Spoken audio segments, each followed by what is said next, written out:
Welcome to The Explainer. Today, we're diving into a really fascinating paper by Chijoke I. Okori. It's called The Fair Dealing/Fair Use Landscape for Artificial Intelligence Innovation and Computational Research in Africa. I know, that's a mouthful, but what it's really about is this huge critical question where AI, copyright, and culture all crush into each other.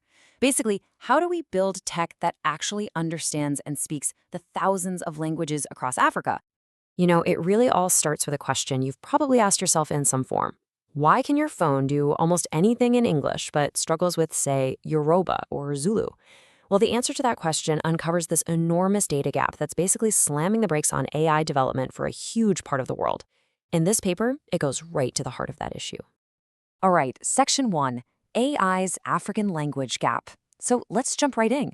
We all know the whole AI revolution we're living through is built on one thing: data. Just tons and tons of data. But, and this is a big but, when it comes to language, we've got a massive, glaring problem on our hands. Think about it like this. For an AI to get fluent in a language, it needs to be fed an absolutely gigantic buffet of text and speech. Millions, even billions of examples.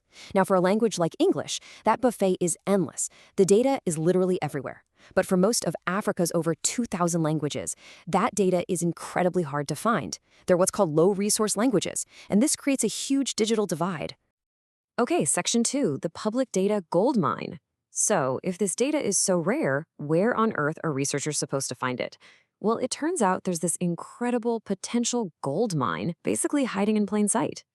We're talking about public service broadcasters like the South African Broadcasting Corporation, or SABC. For decades, these organizations have been creating content, news, shows, you name it, in local languages as part of their public mission. So their archives, they're just packed with rich language data in text, audio, and video. It's an absolute goldmine for training AI in precisely the languages that are being left in the digital dust. Section 3, hitting the copyright wall. Okay, so we've got the problem, and we've got a potential solution. Sounds great, right? Well, here's the catch. When researchers actually try to get their hands on this data goldmine to do this really important work, they run smack into a huge brick wall. And the paper gives us a perfect real-world case study.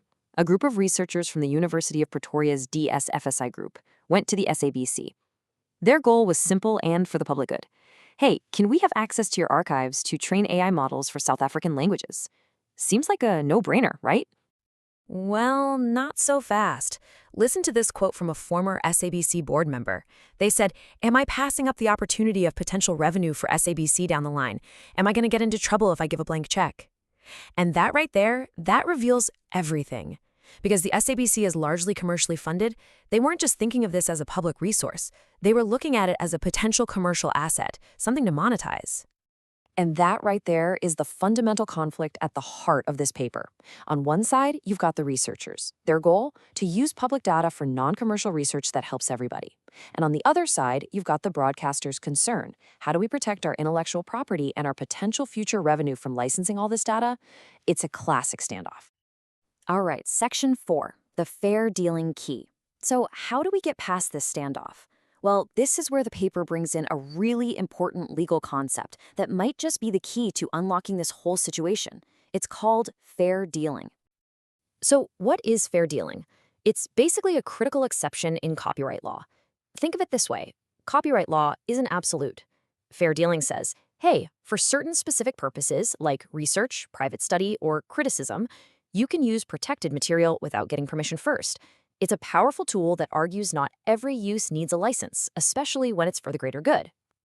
Now, to figure out if fair dealing actually applies here, you have to go through a two-part legal test. Step 1 is pretty straightforward. Is the purpose one of the permitted ones? Well, yeah, this is non-commercial academic work, so it's clearly research. Check. But step 2, that's where things get really interesting. Is the way the material is being used fair? So the first test of fairness is about the purpose and character of the use. And the paper makes a brilliant point here. This use is transformative. The researchers aren't just copying the news to rebroadcast it. No way. They're using it to teach a machine. They're creating something brand new, an AI model, for a totally different, non-commercial purpose. Okay, the second fairness test. What's the nature of the original work? And again, this is a really strong argument. We're talking about news reports. These are factual works created with the goal of informing the public. So using that very same information to build technology that enhances public access and communication, well, that fits the original spirit of the work perfectly. Now, here's the big one. The third test asks how much of the work is being used. And you might be thinking, whoa, they want to use the entire archive? That can't be fair. But for AI training, it's a completely different kind of use.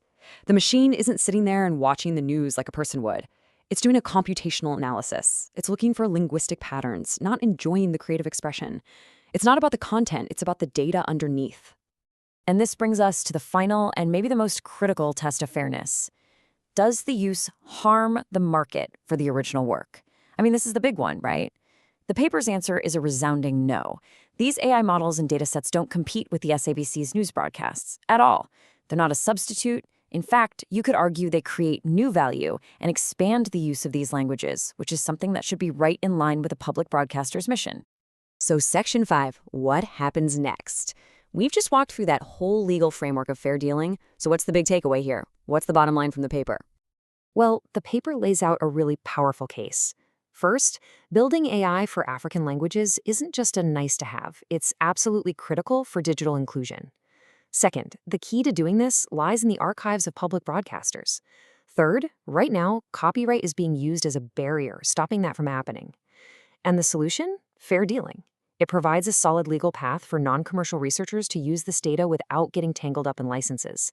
This isn't about stealing revenue, it's about unlocking innovation for everyone. And ultimately, this entire explainer and the paper itself leaves us with one massive, provocative question to think about. Should publicly funded data be treated as a commercial asset that needs to be locked down and protected, or should we see it as a public resource for innovation?